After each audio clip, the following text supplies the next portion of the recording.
Hello, hello, hello. It's Emma Holmes coming to you from Rockstar HQ, and I am popping in to talk about skill swaps.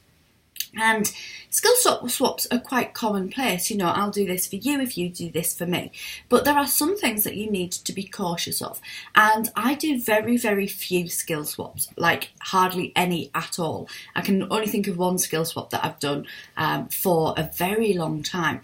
And this is because I make sure that I am running a really strict filter on skill swaps, because what you can end up doing, and what ends up being a really common problem insofar as skill swaps are concerned, well, there's two problems. One is that you end up doing lots and lots of skill swaps and you end up working for free. So effectively, you spend all of your time that you could be working for people who are prepared to pay you, paying clients, and you end up filling that full of skill swap time. And you think, well, I'm getting something back for that.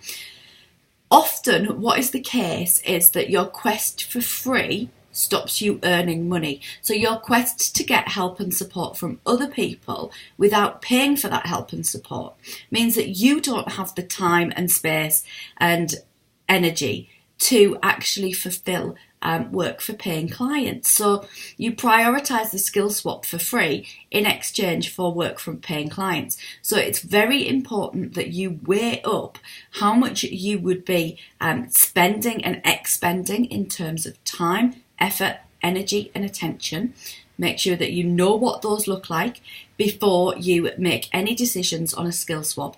And I would be very careful of only doing one skill swap at a time, as otherwise your time, effort, energy and attention is going to end up just being put into free work.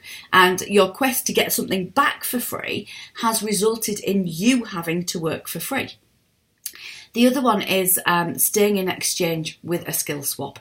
So it's really important that you work out where that fair exchange lies within a skill swap. So what is an hour of your time worth? What would that task actually take you to fulfill in part of the skill swap? Are you both then in an equilibrium of fair exchange across that skill swap?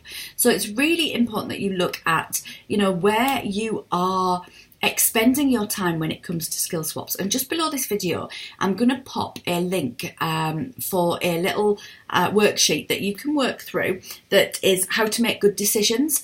And it asks you 5 questions to decide, whether or not this is a good decision for your business, whether or not that skill swap would be a good decision for your business.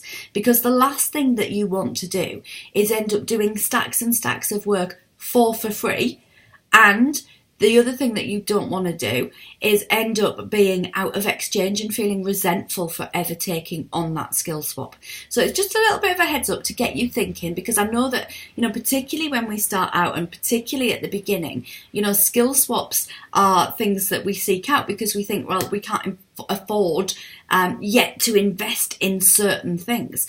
But if that is going to stunt your growth, if your quest for free is going to leave you stuck, then actually it's not in your best interests. So it's just one to have a think about, because I know that so often people think that it's the Holy Grail of, getting stuff done for them, but often it's not. So have a little think about it. Grab the How to Make Good Decisions sheet, because that will help you work through it and, make really, really, really good choices when it comes to swapping skills and using up your time, effort, energy and attention, because you don't get that stuff back. Speak soon. Bye.